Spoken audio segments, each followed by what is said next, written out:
ஆண்டவர் இன்றைக்கு நம்மிடத்தில் எதிர்பார்க்கிற 2 காரியங்களை குறித்து நாம் தியானிக்க போகிறோம். அல்லேலூயா.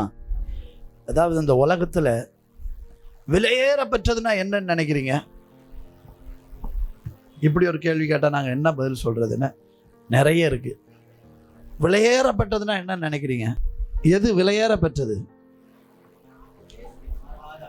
இயேசு கிறிஸ்துவின் நாமம், மாறாத அன்பு. நீங்கள் சொன்னதெல்லாம் ரொம்ப கரெக்டு. இதெல்லாம் எதுக்குள்ளே அடங்கியிருக்குன்னா உறவில் அடங்கியிருக்கு. இதெல்லாம் எதில் அடங்கியிருக்கு? எல்லாரும் சொல்லுங்களேன், எதில் அடங்கியிருக்கு? உறவு. இயேசு இந்த உலகத்தில் எதுக்காக வந்தார்? பாவிகளை ரட்சிக்க.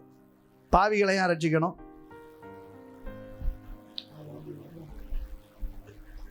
உறவுக்காக தான். பாவிகளை ஏன் ரட்சித்தாரு? எல்லாரும் சொல்லுங்களேன், எதுக்காக? அன்பு கூர்ந்தார். அந்த உறவு. எல்லாரும் சொல்லுங்களேன், என்னதுங்க? இன்னைக்கு நம்ம சில காரியங்களை புரிஞ்சிக்க மாட்டேங்கிறோம். சிலர் குடும்ப வாழ்க்கை வாழ்கிறாங்க, ஆனால் எதுக்கு குடும்பமாக வாழ்கிறோன்னே தெரியாது. ஹஸ்பண்டை புரிஞ்சுக்கிறதே கிடையாது, கணவனா புரிஞ்சுக்கிறது கிடையாது, மனைவியா புரிஞ்சுக்கிறது கிடையாது, பிள்ளைகளா அந்த பிள்ளைகளை வளர்க்கறதுக்கான அந்த பொறுப்புணர்வை உணர்றது கிடையாது, பெற்றோருக்கு நல்ல பிள்ளைகளாக இருக்கணுன்ற அந்த உணர்வு பிள்ளைகளுக்கு இருப்பது கிடையாது. இந்த உறவுகளெல்லாம் பார்த்தீங்கன்னா விலையேற பெற்றது. இந்த உறவுகள்லாம் எப்படிப்பட்டதுங்க? எல்லாம் சொல்லுங்களேன், எப்படிப்பட்டது? நம்ம ஆட்கள் பெரிய பாரம்பரியத்தை உடையவர்கள். செத்தவங்களுக்கு போட்டோ வச்சு கும்பிடுறது. செத்தவங்களுக்கு என்ன வச்சு கும்பிடுறது? ஆமாம், வீடு நிறைய லைனை அடுக்கி வச்சுருப்பாங்க. பக்தி. ஏன்னா அப்பா அம்மா மேலே என்ன வச்சுருக்காங்களா? பக்தி. விசாரித்து பார்த்தா அப்பா அம்மாவுக்கு உயிரோட வச்சு என்ன செஞ்சுருக்க மாட்டாங்க? கஞ்சி தண்ணி கூட கொடுத்துருக்க மாட்டாங்க. இப்போ அங்கே அப்பா அம்மா முன்னாடி என்ன இருக்குது? வடை பாயசம், என்னென்னவோ முன்னாடி கொண்டு வச்சுட்டு அதை எடுத்து இவர்கள் தான் காலி செய்வார்கள். இது ஒரு என்ன சொல்றதுன்னா பொல்லாத ஒரு காரியம். அதாவது ஒரு மாயை. என்னன்னா ஒரு மாயை, ஒரு பொய்யான ஒரு காரியம். நல்லா கவனிங்க. இந்த உலகத்தில் நமக்கு தந்த உறவுகளை நம்ம மதிக்கணும். எல்லாரும் சொல்லுங்களேன், எதை மதிக்கணுங்க? சத்தமாக சொல்லுங்களேன், எதை மதிக்கணும்? இந்த உறவுகளெல்லாம் ஒரு தடவை தான். நீங்கள் நானும் ஒரே தடவை தான் வாழ போகிறோம். எல்லோரும் பக்கத்தில் பார்த்துக்கணும், நம்ம வாழ்கிறதெல்லாம் ஒரே ஒரு தடவை தான். பக்கத்தில் நம்ம பார்த்து சொல்லுங்கள், நம்ம வாழ போகிறது ஒரே ஒரு தடவை தான். அல்லேலூயா. சிலர் நினச்சிக்கிறாங்க 7 ஜென்மம் எடுப்போம். எத்தனை ஜென்மம் எடுப்பார்களா? ஏன்னா காக்காவாக வருவாங்களாம். அதனால் நான் இப்போவே காக்காவுக்கு சோறு வச்சேன்னா பிறகு எனக்கு காக்காவாக வரைச்சுமே சோறு கிடைக்கணும். சோறு வைக்கிறாங்களா? மனுஷன் ஒரே தடவை பிறப்பதும் பின்பு நியாய தீர்ப்பு அடைவதும் மனுஷர்களுக்கு நியமிக்கப்பட்டிருக்கிறது. அதனால் மனுஷன் இன்னொரு பிறவி நினைச்ச முடியாது, பிறக்க முடியாது. ஒரே தடவை தான் நம்ம வாழக்கூடிய வாய்ப்பு. இந்த ஒரே ஒரு வாழ்க்கை, இந்த ஒரே ஒரு வாழ்க்கையில் ஒரே ஒரு தடவை தான் நமக்கு இந்த உறவுகள் எல்லாம் கொடுக்கப்பட்டிருக்கு. இந்த உறவுகளில் நம்ம சரியாக கட்டி எழுப்பப்படணும். ஆமென். அல்லேலூயா. சரி, நான் வேகமாக இன்றைக்கு 2 காரியத்தை உங்கள் மத்தியில் வைத்து நான் ஜெபிக்க விரும்புகிறேன். லூக்கா 17ஆம் அதிகாரம் 18, 19 வசனத்தை சீக்கிரமாக ஒருவர் வாசிங்க. இந்த அந்நியனே ஒழிய மற்றொருவன் திரும்ப காணோம் என்று சொல்லி அவனை நோக்கி, நீ எழுந்து போ, உன் விசுவாசம் உன்னை ரட்சித்தது என்றார். அந்த 2 வசனத்தில் நம்ம ஒன்றை பார்க்குறோம். தேவனை மகிமைப்படுத்துகிறதற்கு இந்த அந்நியனை ஒழிய வேற ஒருவனையும் காணோம், உன் விசுவாசம் உன்னை ரட்சித்தது அப்படி சொல்லி, இது யாரை பார்த்து யார் சொன்னது?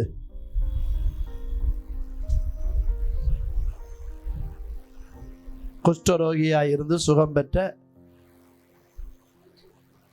ஒரு சமாரிய ஒரு சகோதரனை பார்த்து இயேசு சொன்ன வார்த்தை. இயேசுவினிடத்தில் 10 குஷ்டரோகிகள் சுகம் பெறும்படி வந்தார்கள். எத்தனை குஷ்டரோகிகள்? சத்தமா சொல்லுங்களேன். 10 குஷ்டரோகிகள் சுகம் பெற வந்தாங்க. அப்போ அந்த 10 குஷ்டரோகிகளும் இயேசுவை எப்படி கூப்பிட்டாங்க? தாவீதின் குமாரனே எங்களுக்கு இறங்கும் அப்படின்னாரு. எல்லாம் கூப்பிட்டாங்க, எல்லாரும் சேர்ந்து கூப்பிட்டாங்க. அப்போ இயேசு சொன்னார், நீங்கள் என்ன செய்யுங்க, போய் ஆசாரியர்களுக்கு உங்களை காண்பிங்க அப்படின்றார். உடனே இவங்க என்ன செய்யறாங்கன்னா, ஆசாரியர்களுக்கு போய் காண்பிக்கிறதுக்காக இந்த 10 பேரும் புறப்பட்டு போகிறாங்க.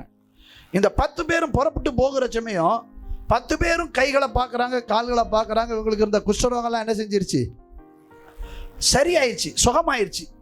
சுகமான உடனே இந்த 9 பேர் என்ன செய்கிறான்னா, சுகமாயிருச்சு, நம்ம எங்கே போகலாம், ஆசாரியனிடத்தில் காண்பிச்சு நம்ம செலுத்த வேண்டிய பலிகளை செலுத்துறதுக்கு நம்ம ஆசாரியன்கிட்ட போய் காட்ட போகலான்னு சொல்லி 9 பேர் ரெடியாக இருக்கிறான். ஆனால் ஒருத்தன் சொல்கிறான், இல்லை இல்லை, நமக்கு சுகத்தை கொடுத்தவர் ஒருத்தர் இருக்கிறார், அவர்கிட்ட போய் அவருக்கு முதல்ல நன்றி சொல்லிட்டு வருவோம். அல்லேலூயா. அப்போ ஆண்டவர்கிட்ட வந்த உடனே கேட்குறாரு, சுகம் பெற்றவர்கள் 10 பேர் அல்லவா, இந்த ஒருவனை தவிர மற்ற 9 பேர் எங்கே அப்படின்னு கேட்டார். இன்றைக்கு ஆண்டவர் நம்மோடு பேச விரும்புகிற முதல் காரியம் என்னன்னா, நாம் நன்றி உணர்வு உள்ளவர்களாக இருக்க வேண்டும். எல்லாரும் சொல்லுங்களேன், என்ன உணர்வு தேவைங்க? சத்தமாக ஒரு அல்லேலூயா சொல்லுவோம். நமக்கு நன்றி உணர்வு ரொம்ப முக்கியம். பாருங்க, இயேசுவினிடத்தில் சுகம் பெற்றவர்கள் 10 பேர், 10 பேர்ல 9 பேர் சுகத்தை பெற்றுக்கொண்டு அவர்கள் இயேசுவினிடத்தில் வந்து இயேசுவுக்கு நன்றி சொல்லுவதை அவர்கள் மறந்து அவர்கள் சுகத்தோடு தங்கள் இஷ்டத்துக்கு வாழ புறப்பட்டு போனாங்க. ஆனால் ஒரே ஒருவன் சுகத்தை கொடுத்த ஆண்டவருக்காக தன்னை அர்ப்பணித்து அவர் விருப்பத்தை அறிந்து வாழ தன்னை ஒப்பு கொடுத்தான். அல்லேலூயா. இன்றைக்கு நல்ல கவனிங்க, இஸ்ரவேல் ஜனங்களை நீங்கள் கொஞ்சம் யோசிச்சு பாருங்க. அவங்க எகிப்திலிருந்து, அடிமைத்தனத்திலிருந்து அவர்கள் புறப்பட்டு வந்து வெளியே வந்தபோது அவங்களுக்கு தடையாக என்ன இருந்துச்சு?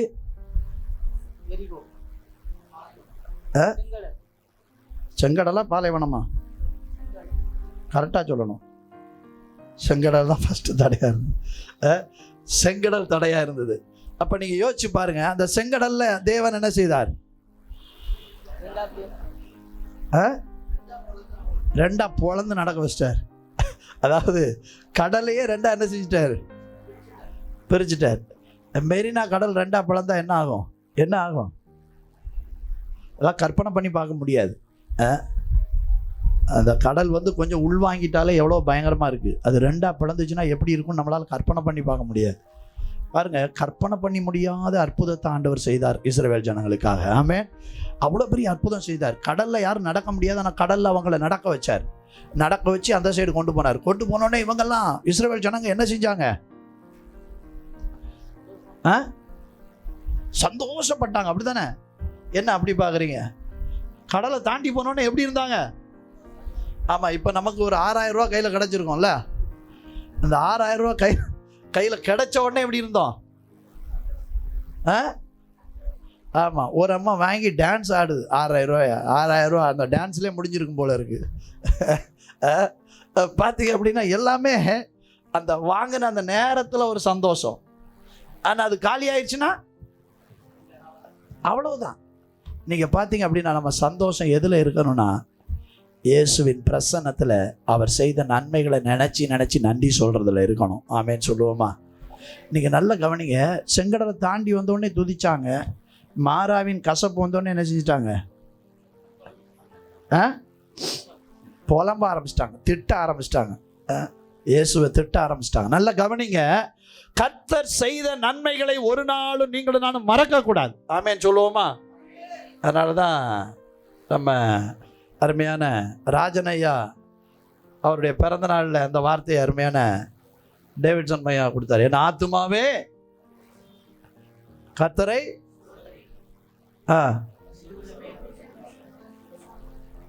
எல்லாம் அடுத்த முனங்கின மாதிரி இருக்க. அடுத்தது சொல்லுங்க.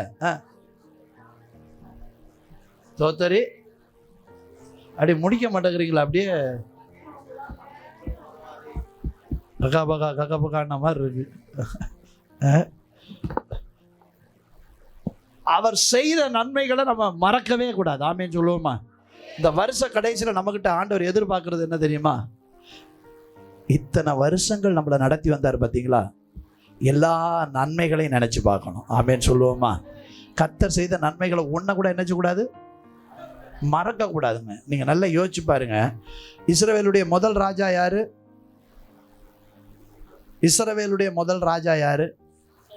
சவுல். சந்தேகம் இல்லைல்ல, சவுல் தான். 2வது ராஜா யாரு? தாவீது. இந்த முதல் ராஜாவுக்கும் 2வது ராஜாவுக்கும் என்ன வித்தியாசம்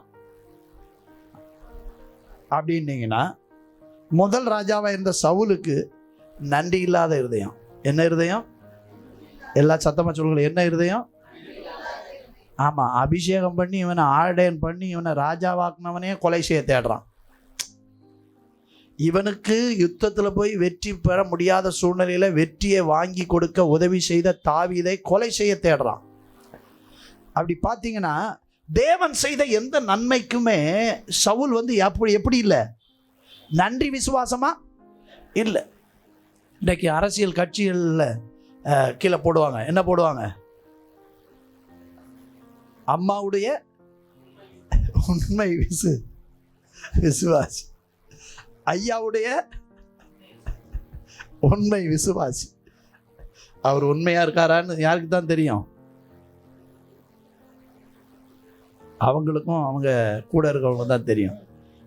நல்ல கவனிங்க, நாம் கர்த்தருக்கும் கர்த்தருடைய நாமத்துக்கும் உண்மையுள்ள விசுவாசியாக இருக்கணும். ஆமேன்னு சொல்லுவோமா? எத்தனை பேர் நான் அப்படி இருப்பேன்னு சொல்கிறீங்க?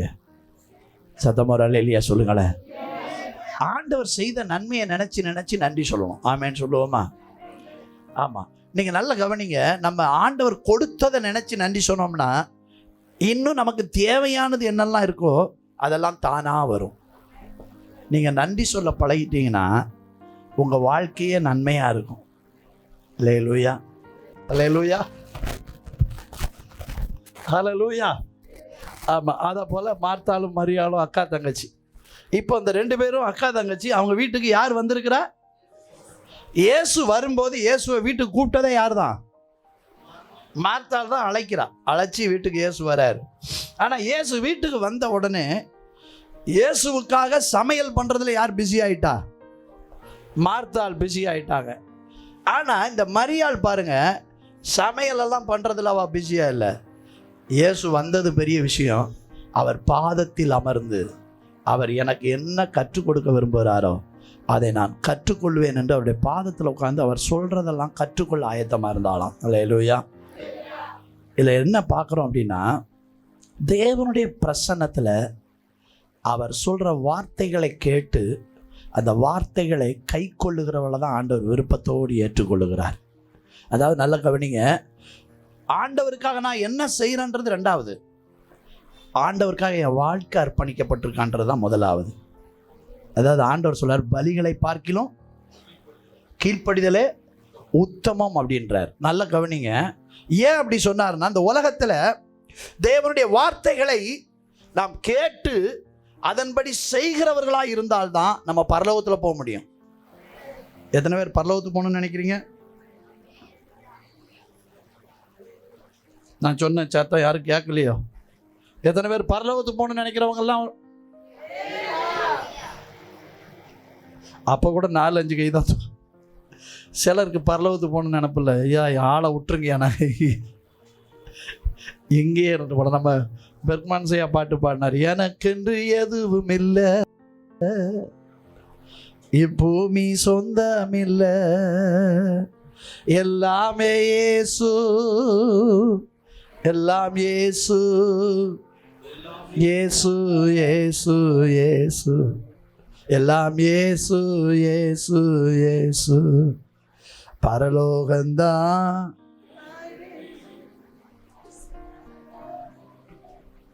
பாட்டு தெரியலையோ? தெரியும்லாம் நினச்சி நான் உங்களை பாட விட்டுட்டு கம்முன்னு இருக்கேன். நீங்கள் கம்முன்னு இருக்கீங்களா?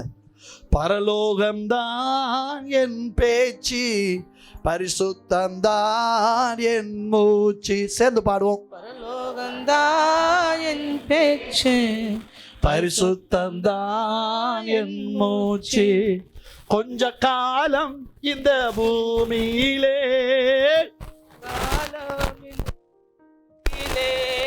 இயேசுவுக்காய் சுவிசேஷத்திற்காய்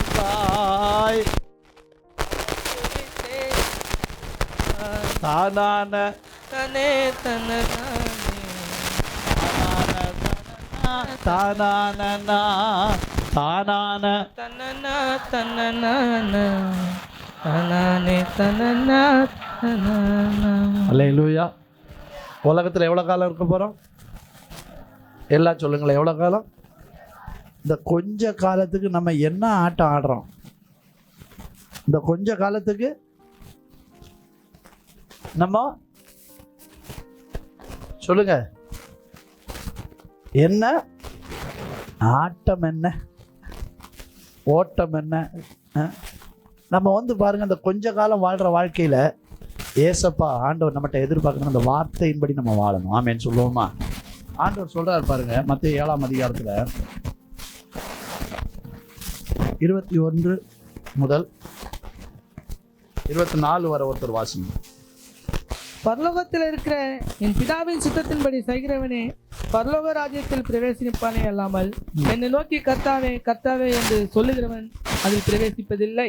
அந்நாளில் அநேகர் என்னை நோக்கி கர்த்தாவே கர்த்தாவே உமது நாமத்தினாலே தீர்க்க தரிசனம் உரைத்தோம் அல்லவா, உமது நாமத்தினாலே பிசாசுகளை துரத்தினோம் அல்லவா, உமது நாமத்தினாலே அநேக அற்புதங்களை செய்தோம் அல்லவா என்பார்கள். அப்போது நான் ஒரு காலம் உங்களை அறியவில்லை, அக்கிரம செய்கைக்காரரே என்னை விட்டு அகன்று போங்கள் என்று அவர்களுக்கு சொல்லுவேன். ஆகையால் நான் சொல்லி இந்த வார்த்தைகளை கேட்டு இவைகளின்படி செய்கிறவன் எவனோ அவனை கன்மலையின் மேல் தன் வீட்டை கட்டின புத்தியுள்ள மனுஷனுக்கு ஒப்பிடுவேன். அல்லேலூயா.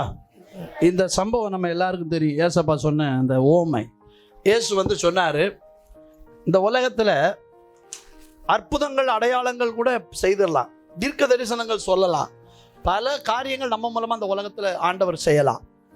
ஆனால் அவருடைய வசனத்தின்படி செய்யாமல் நம்ம வாழ்ந்தோம்னா, அந்த வசனத்தின்படி நம்முடைய வாழ்க்கை அர்ப்பணிக்கப்படாமல் இருந்துன்னா நாம் எங்கே போக முடியாது? சத்தமாக சொல்லுங்க, எங்கே போக முடியாது? பரலோகத்துக்கு போகணும்னா நம்ம என்ன செய்யணும்? வார்த்தையின்படி வாழ்கிறவர்களாக இருக்க வேண்டும். அந்த வார்த்தையின்படி நம்ம என்ன செய்யணும்? நம்ம வாழ்க்கை வேறு, தேவனுடைய வசனம் வேறு. வாழ்க்கையோடு வசனம் இணையணும். எல்லாரும் சொல்லுங்களேன், வாழ்க்கையோடு வசனம் இணையணும். உங்கள் வாழ்க்கையை பார்த்தா வசனத்தின்படி நீங்களும் நானும் வாழ்கிறவர்களாக இருக்க வேண்டும். ஆமென். வேத வசனத்தின்படி நான் வாழக்கூடியவர்களாக, அப்போ தான் பரலோகத்துக்கு நம்ம போக முடியும். ஏசப்பா சொன்னார், இந்த மணலின் மேல் கட்டின வீடு எப்படிப்பட்ட வீடு? கர்த்தருடைய வசனத்தை விட்டு இஷ்டத்துக்கு வாழ்கிற வாழ்க்கைக்கு ஒப்பிட்டு ஆண்டவர் சொல்கிறார். ஆனால் வசனத்தின்படி வாழ்கிற வாழ்க்கையை ஆண்டவர் சொன்னார் கண்மலையின் மேல் கட்டப்பட்ட வீட்டுக்கு ஒப்பிட்டு சொல்கிறார். இந்த கண்மலையின் மேல் கட்டப்பட்ட வீடு என்ன செய்யாது? என்ன காற்று என்ன புயல் வந்தாலும் என்ன செய்ய முடியாது, அதை அசைக்க. ஆனால் மணல் மேலே கட்டின வீட்டை ஒரு சின்ன காற்று மழை பெய்தாலே என்ன செய்யும்? அவ்வளோதான், அழிஞ்சே போயிடும். பாருங்கள், கடந்த நாளில் திருநெல்வேலியில் பெய்த மழை, பக்கத்திலே நிற்கிறாங்க, பக்கத்து மாடியில் நிற்கிறாங்க. அவங்க வீடு அப்போ தான் புதுசாக கட்டியிருப்பாங்க போல இருக்குது. புதுசாக கட்டின வீடு பார்த்தீங்கன்னா பார்க்க பரிதாபமாக தான் இருக்குது. புது வீடு, நல்ல அழகாக கட்டின வீடு. அப்படியே அவங்க நின்று பார்க்குறாங்க, அப்படியே அந்த வீடே, அந்த புது வீடு அப்படியே அஸ்திபாரத்தோடு அடிச்சுட்டு போகுது. ஏதோ அந்த அட்டைப்பட்டி அடிச்சுட்டு போகிற மாதிரி வீட்டை அடிச்சுட்டு போகுது. நம்ம சென்னையிலையும் முன்னாடி நடந்துச்சு பல புயல். நம்ம பூவாத்து ஓரத்தில் அப்போ பார்த்தீங்க அப்படின்னா அந்த மணல் ஓரத்தில் இருக்கிற அந்த வீடுகள் முழுவதுமாக அழிந்து போகிறத நம்ம பார்க்குறோம். ஆனால் அந்த கண்மலையின் மேல் கட்டப்பட்ட வீடு எவ்வளோ பெரிய மழை பெய்தாலும் என்ன செய்யாது? அசையாமல் நிற்கும். நீங்கள் நல்ல கவனிங்க, ஆண்டவர் சொன்னார், வானமும் பூமியும் ஒளிந்து போனாலும் என் வார்த்தைகளோ ஒளிந்து போவதில்லை. நல்ல கவனிங்க, இந்த வசனத்துக்கு இருக்கிற மரியாதை இந்த உலகத்தில் வேறு ஒன்றுக்கும் கிடையாதுங்க. இந்த வசனத்தை நீங்கள் உங்கள் வாழ்க்கையில் கை கொண்டு நடக்கும்போது நீங்கள் யாருன்னா விலையேற பெற்றவர்கள். நீங்கள் யாருங்க? சத்தமாக சொல்லுங்களேன். நீங்கள் வந்து உங்களுக்கு ஒப்பிடத்தக்க ஒன்றுமே உலகத்தில் கிடையாதுங்க. ஆண்டவர் உங்களை என்ன எப்படி பார்க்க விரும்புகிறார்னா விலையேற பெற்றவர்களாய் பார்க்க விரும்புகிறார். ஆமென்.